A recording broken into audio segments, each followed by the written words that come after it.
राम मंदिर की तामीर के लिए वेदांती महाराज की जानिब से तारीख के ऐलान पर गौर फिक्र पर कांग्रेस ने तनकीद की है। कांग्रेस के सीनियर लीडर अभिषेक मनु सिंघवी का कहना है कि जैसे जैसे इलेक्शन करीब आता है बीजेपी को राम मंदिर की याद आने लगती है। अटल जी के 6 साल हुकूमत और तकरीबन मौजूदा हुकूमत की 5 साल हुकूमत के क्या राम मंदिर की तामीर के नाम पर एक पत्थर भी रखा गया है? ये तमाम सवालात कांग्रेस के लीडर अभिषेक मनु सिंघवी ने किए।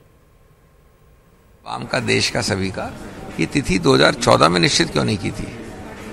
इसकी तिथि के अनुसार अभी तक तो बन जाता।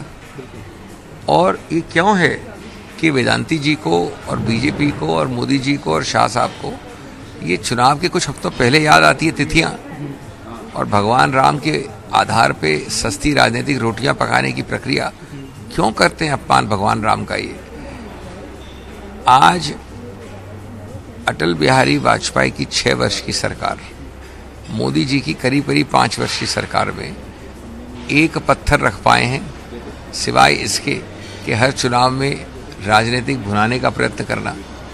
ये अत्यंत दुर्भाग्य की बात है। और इसका अभिप्राय ये है कि वो सोचते हैं कि पूरी देश की जनता घास खाती है, कि जब वो इस प्रकार की सस्ती राजनीति करते हैं तो उसके भुलावने में, उसके बहकाने में आ जाती है जनता।